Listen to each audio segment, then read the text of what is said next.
এরপর তাদের ধর্মের মধ্যে দীক্ষিত করতেছে। আশেপাশে প্রমাণ আছে, দেখা গিয়েছে প্রমাণ মিলছে আমাদের আশেপাশেও। আপনাদের সরষে এলাকার মধ্যে এক মুসলমান মেয়েকে এক হিন্দু ফেমের মধ্যে ফালাইয়া তারে মুশরিক বানাই দিছে। এই শিরক থেকে বাঁচতে হবে। এজন্য আপনাদের মেয়েদেরকে সতর্ক রাখেন। ছেলে মেয়েদের হাতে কেন টাচ মোবাইল উঠাই দিলেন? এই ছেলে মেয়ে প্রেমের মধ্যে কার সাথে রাত দিন সময় নষ্ট করতেছে। এজন্য শিরক থেকে বাঁচতে হবে। 2 নম্বর নবী বলছেন, হিংসা বিদ্বেষকারীদেরকে আল্লাহ রাব্বুল আলামিন এই রাত্রের মধ্যে ক্ষমা করে না। কি পরিমাণ হিংসা! অপর ভাই, আমার এক ভাই ভালো একটা কাজ করতেছে, অপর ভাইয়ের হিংসা লাগছে না, দেখতে পারে না, কেন সে এটা করবে? হিংসা আমাদের সমাজের মধ্যে সয়লাব হয়ে গিয়েছে। একজন আরেকজনের পিছনে কি পরিমাণ পড়ে আছি আমরা, একজন আরেকজনের বিরুদ্ধে কি পরিমাণ পড়ে আছি, কি পরিমাণ মুসলমানদের প্রতি হিংসা বিদ্বেষ করতেছে। এজন্য হিংসা বিদ্বেষ ছাড়েন, হিংসা করিয়েন না। হাদিসের মধ্যে তো আসছে, হিংসা নেকিকে এমনভাবে ধ্বংস করে দেয় যেমন আগুন শুকনা কাঠকে জ্বালিয়ে দেয়, ঠিক তদ্রুপভাবে হিংসাও বান্দার আমলগুলাকে এমনভাবে ধ্বংস করে দেয়। এজন্য হিংসা করিয়েন না, হিংসা থেকে বাঁচেন, অপর ভাইয়ের উপর বিদ্বেষ করিয়েন না। অপর বর্ণনায় আসছেন, নবী বলেন, রাত্রির মধ্যে ক্ষমা করে না মুদমিনুল খামার, যেই ব্যক্তি মদ পান করে আল্লাহ রাব্বুল আলামিন তাকে ক্ষমা করেন না। এই জন্য যে সমস্ত ভাইয়েরা মদ, গাঁজা, ইয়াবা, যে সমস্ত নেশা জাতীয় জিনিসের মধ্যে লিপ্ত আছেন, ও ভাইয়েরা এটা করা যাবে না, নেশা করা যাবে না, নেশা থেকে বাঁচেন, আল্লাহ আপনারে ক্ষমা করবেন এই রাত্রের মধ্যে। অপর বর্ণনার মধ্যে, অপর রাওয়ায়াতের মধ্যে আসছে, যে ব্যক্তি পিতামাতার অবাধ্য এই রাত্রির মধ্যে আল্লাহ রাব্বুল আলামিন তাকে ক্ষমা করবে না। আপনি মা বাবার অবাধ্য হইলেন, আল্লাহ রাব্বুল আলামিন আপনাকে ক্ষমা করবে না। এই জন্য যে সমস্ত সন্তানরা পিতামাতার অবাধ্য, মাতা পিতার বাধ্য হও, অবাধ্য হইও না, আল্লাহর কাছে ঠাই পাইবা না। ময়দানে মাহশারের মধ্যে যদি দুনিয়ায় গুনাহগুলা ক্ষমা না কইরা কবরে যাও, বাঁচতে পারবা না। মা বাবার প্রতি সদয় হও, হৃদয়বান হও, মা বাবার উপর কঠোর আওয়াজ করিও না। এই জন্য পিতামাতার অবাধ্য হয়েন না, পিতামাতার বাধ্য সন্তান হওয়ার চেষ্টা করেন। এই যে শবে বরাত, এটা প্রমাণিত আরেকটা হাদিস। আম্মা জান আয়েশা সিদ্দিকা রাদিয়াল্লাহু তাআলা আনহা থেকে বর্ণনা। আম্মা জান আয়েশা সিদ্দিকা রাদিয়াল্লাহু তাআলা আনহা বলেন, এক রাত্র আমি দেখলাম নবী আমার ঘরের মধ্যে আসছেন। ওই রাত্র নবীর ফালা ছিল আমার ঘরের মধ্যে।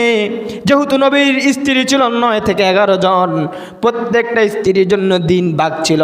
ঠিক তদ্রুপভাবে আমার পালা ছিল ওই সময়ে।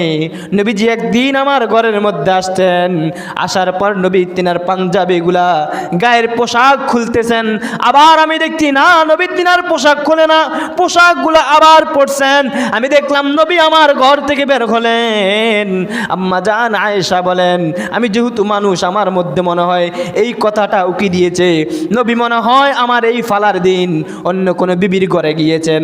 আম্মা জান আয়েশা বলেন, আমি বের হলাম, এক এক করে আমি নবীর প্রত্যেকটা বিবির ঘরের মধ্যে গেলাম, কিন্তু আমি নবীকে কোনো বিবির ঘরের মধ্যে পাই নাই।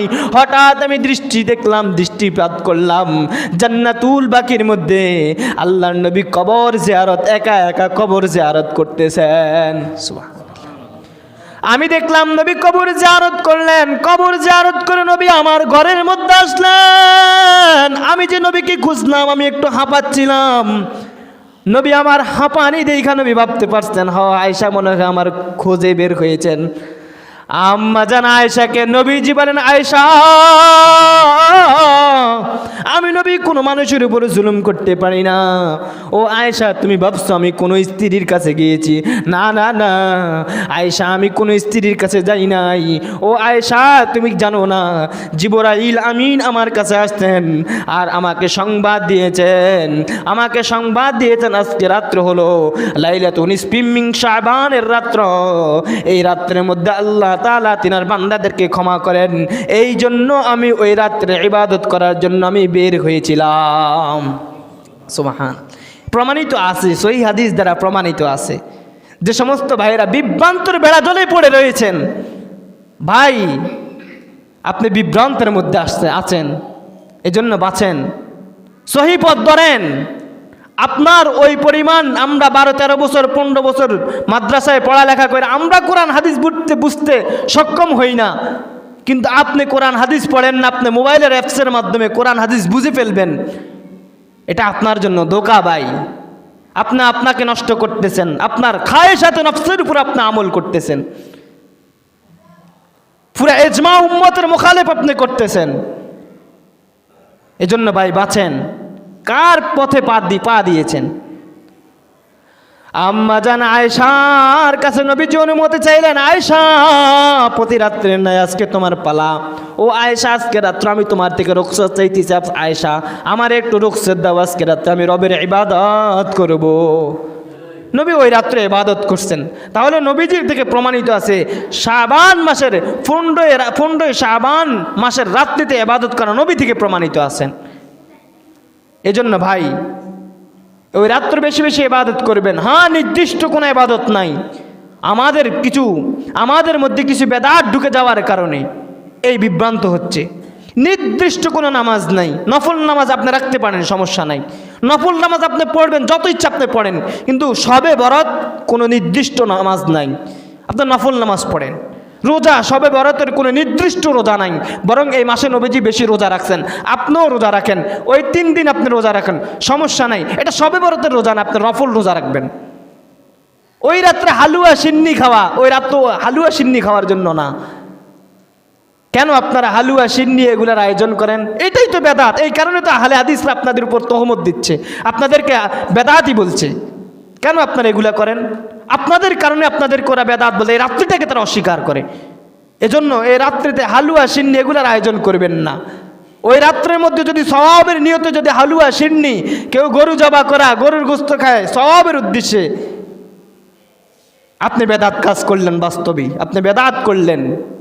এজন্য ওই রাত্রে এগুলো করা যাবে না। হ্যাঁ, আপনি করেন, আপনি আপনার শরীরের শক্তির জন্য, ইবাদত করার জন্য আপনি খান, সমস্যা নাই, আপনি একান্তভাবে করেন, কিন্তু সওয়াবের উদ্দেশ্যে করা যাবে না।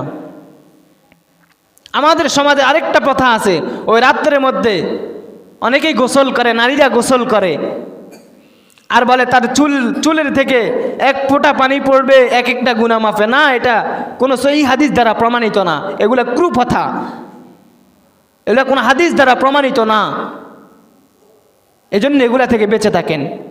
সত্য যেটা হাদিস দ্বারা প্রমাণিত, ওটার উপর আমল করেন।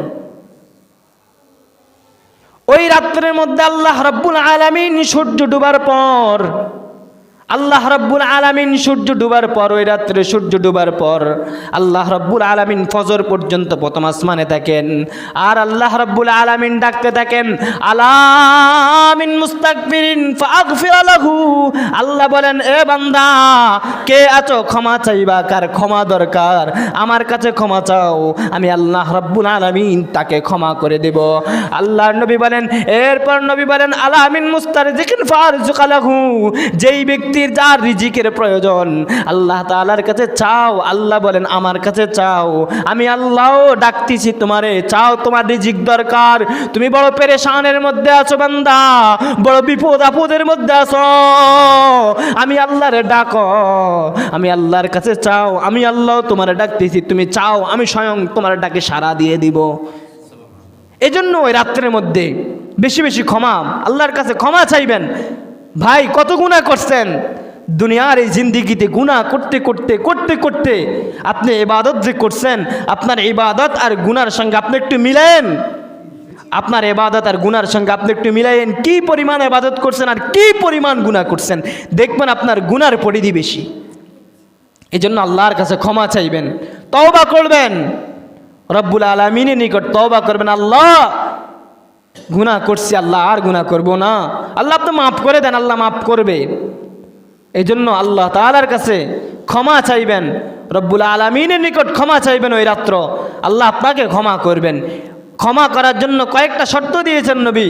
আপনি মুশরিক শিরক কাজ করতে পারবেন না, আপনি মানুষের প্রতি হিংসা বিদ্বেষ রাখতে পারবেন না, আপনি মদ পান করতে পারবেন না, আপনি আপনার পিতামাতার অবাধ্য হতে পারবেন না।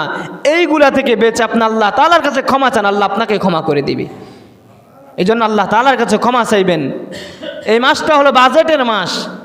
আল্লাহ তাআলার কাছে বান্দা পরবর্তী বছর কি খাইবে, কি পড়বে, বাজেটের মাস। আল্লাহর কাছে চাইবেন, রিজিক চাইবেন, আল্লাহ আপনাকে রিজিক দিবেন। যা চাইবেন আল্লাহ দিবেন ইনশাআল্লাহ, যদি চাওয়ার মতো চাইতে পারেন। দিলকে সফ করে পরিষ্কার করে রব্বুল আলামিনের নিকট যদি মায়া কান্নার মতো একবার কাঁদতে পারেন, আর আল্লাহ তাআলার আরশে যদি জোশ লেগে যায়, আল্লাহ রব্বুল আলামিন আপনার চাওয়া মতো আপনাকে দিয়া দিবেন। এজন্য আমরা চাইতে জানি না, আমরা চাইতে জানি না। হ্যাঁ, চাইতে জানি না। আমরা চাইতে পারলে আল্লাহ আমাকে নিশ্চয়ই দিতেন। কারণ আমাদের গুনাহের কারণে আমাদের দিল পরিষ্কার না, গুনাহের কারণে আমাদের দিল পরিষ্কার না। এই কারণে আমরা ডাকলেও আল্লাহ আমাদের ডাকে সাড়া দেয় না। এজন্য গুনাহ মাপ চাইবেন, গুনাহ ছেড়ে দেন, তওবা করবেন, যা গুনাহ করছে আর করব না। আত্তাইবু মিনাজ যামবি কামান লা যামবা লাহু। নবী হাদিসের মধ্যে বলেন, যেই ব্যক্তি গুনাহ থেকে তওবা করবে আল্লাহ তাআলা তাকে এমন করে দিবেন মনে হয় সে কখনো গুনাহই করে নাই। অপর হাদিসের মধ্যে আসছেন, যেই ব্যক্তি গুনাহ থেকে তওবা করবে আল্লাহ তাআলা তাকে নিষ্পাপ ভূমিষ্ঠ শিশু যেভাবে দুনিয়ার মধ্যে আসে, তার কোনো গুনাহ থাকে না, ঠিক তদ্রুপভাবে তওবা করার পর আল্লাহ তাআলা তাকেও সেভাবে করে দিবেন, তারও কোনো গুনাহ থাকবে না। এজন্য তওবা করিয়েন, আল্লাহর কাছে তওবা করিয়েন।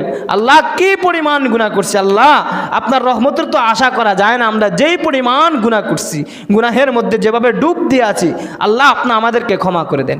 এজন্য ক্ষমা চাইবেন আল্লাহ তাআলার কাছে। শাবান মাস বেশি বেশি ইবাদত করিয়েন, বেশি বেশি ইবাদত করিয়েন, রমজানের প্রস্তুতি নিয়েন।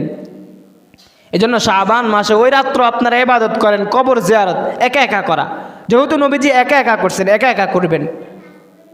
একা একা ইবাদত করা, ঘরের মধ্যে ইবাদত করা বেশি উত্তম, নফল ইবাদত করা। এজন্য ইবাদত করবেন, কিন্তু ইবাদত করতে গিয়ে বেদাত করিয়েন না। আল্লাহ তাআলা আমাদেরকে সকলকে বুঝার তৌফিক